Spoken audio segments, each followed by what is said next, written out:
So we're standing in a 10,000 square foot greenhouse, 8,000 growing space. The Center for Sustainable Food Systems and Barnstable Reform provides education and training to students, high school, college, and workforce development. Radical Farm Company is our commercial arm. So we grow food. We have a revenue stream that sends the food into the community, anywhere from high-end restaurants to hospitals and farmers markets. That allows us to keep the food doors running, and we provide education and training. Great. This is just one of our facilities.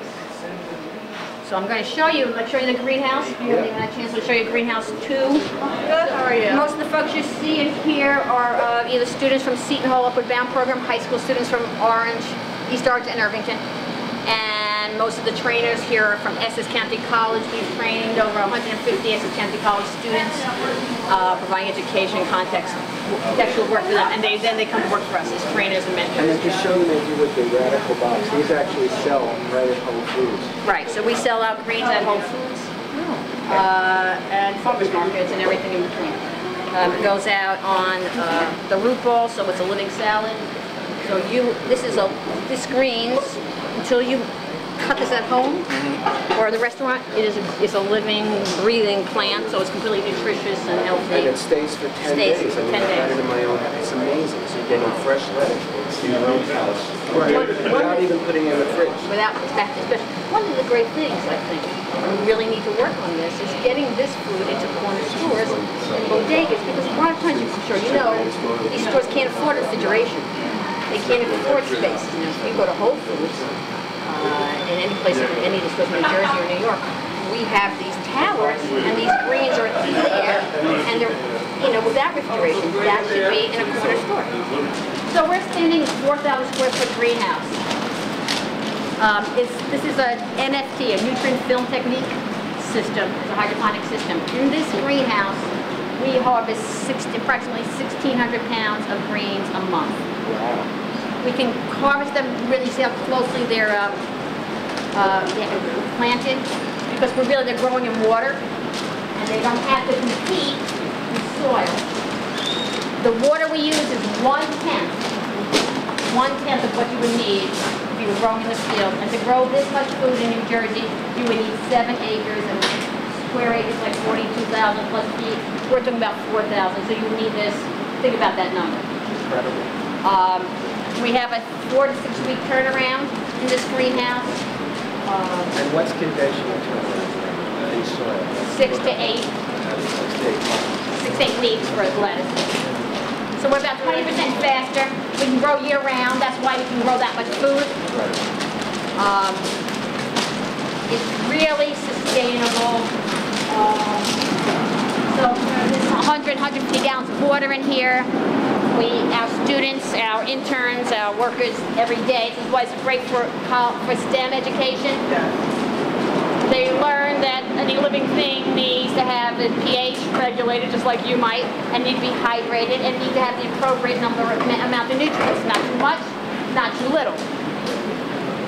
So we monitor it very closely. And we have a lot of nursing students that come through.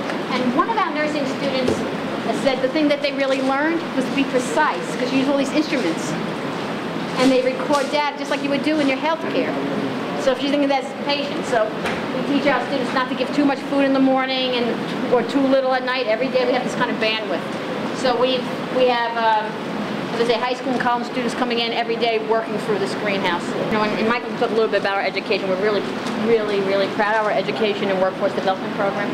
But in order to do a business like this and to really make it work, you want to create a business first. You want to have a distribution model. You want to know that you're going to be able to get the greens out and sold, and that will keep your fans running and your nutrients purchased. And then you overlay all the training and education, and it's just wonderful, sort of growing all the time. Well, we can talk about a partnership with the city. We're definitely interested. Yeah. So I guess once we sit down and talk about how feasible this is, Yeah, how we can make it work. Absolutely, got to get some. I think that's a great conversation for us to have.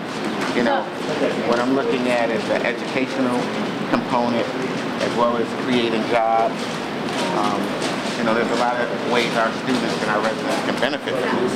So you want to just turn your attention to Jessica, say hi. Hello. All right, so right now we were going through the process of checking the nutrients and the pH level of all the tanks. That's something that's done daily, and it's something that's, in my opinion, critical towards the health of the plant. If those levels aren't right, you'll see yellowing. Things will start to die. Think of it, these are our babies. We feed them and care for them with the utmost care. And anyone that does numbers takes great pride in it. I take great pride. This is the one of the things that you can see your work, you can see it reap the benefits. If you do a very good job, you get plants that have a vibrant color and are growing nicely. If you don't do a good job, you'll get burning, you'll get yellowing, you'll get stuff that you can tell right away something's not right with it. Sometimes too much food will make the plant toxic, so they have to be very careful. This is where we learn too about STEM. So the students really understand about nutrients and toxicity and measuring pH. So this is Zachary Buck, and he's creating a new business here. How you doing? How are you? Nice to meet you guys. How you doing, Zach? Pleasure. Hey, Scott, I saw you earlier. Yeah.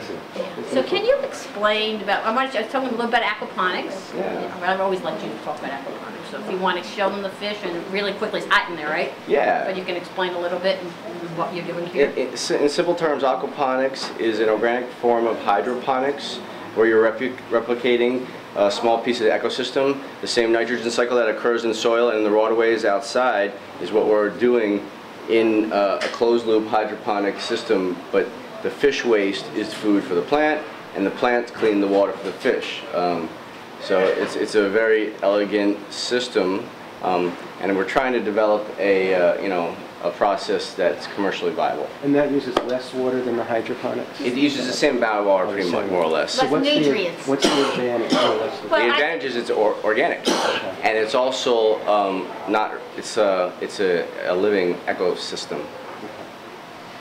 It's a little trickier. You have to keep the fish alive, and you have to show it's a little trickier, but once you get that in sync, it's a great educational opportunity. Right. Great. So, I mean, you have theoretically the ability to grow fish and plants together in the same system. You've got, aquatic protein, and you've got vegetables from one system, instead of just vegetables, right? So it's a little bit more sustainable, but it is more complex because you've got more parameters to deal with. These are microgreens, rainbow chard. You see the stems? Rainbow Swiss chard. And microgreens can be up to 40 times more nutritious than the mature counterpart, the mature plant. So this is a specialty item for restaurants, typically, because it takes a lot of seed and more labor, so it's a little bit more expensive than you would, have to pay for greens. Well, microgreens are really just the same plant, just it's a different growth stage. So it's in between sprout and baby green. It's the stage in between where you have the first true leaves appear in the plant. But it's also very densely seeded. So you could never grow out greens this tightly packed because they would compete and they would get too thin and tall. They would all be stretching for the sunlight, and it wouldn't be the best environment for them to grow. Just say on the metrics. So this is Michael Easterling. sorry. And so, Michael, why don't you just introduce yourself a little bit? Hi, I'm Director of Programs here at the Center, and I work primarily to structure and deliver the sustainable food system curriculum, the basically non-production side of what we do, where we give the education, the STEM-based education, the workforce development education that really provide the project-based learning experiences here at the greenhouse. Just like Lorraine said, there's always been outstripped demand for the food. There's also increasing demand for this type of educational experience.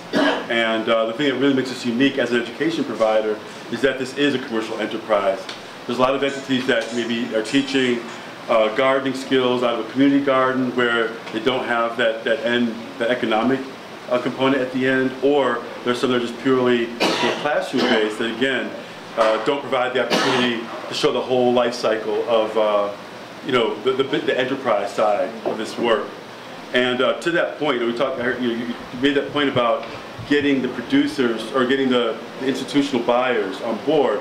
There was a study done in Cleveland a few years ago that showed if only 15%, we're not even trying to go after, we're not trying to say compete against Walmart or the Hue or Sodexo even, but if we can partner with them to direct a small percentage of the buying power back into the community, that 15% in Cleveland, which is roughly the same size as Newark, would translate back to $300 million back into the community every year. So what that would allow us to do then is create, like here we have the cold storage facility. We can talk about building infrastructure, reclaiming underutilized capacity for cold storage, for community-based distribution centers, for delivery infrastructure, and all the jobs that go along with that. The jobs are not just in food production, but it's the whole system of getting the food, from the producer to the distributor or processor even. I don't know if we talk about value-add products. Haven't done that at all. Yeah, there's a whole, industry around creating sauces, salsas, the value-added products that have, again, increased storage life, increased economic value, and increased options for the consumers ultimately all the way through. We're really trying to get into schools too at an earlier level because again, in terms of health, public, I guess our health partners are not here right now, but in terms of really changing health, right?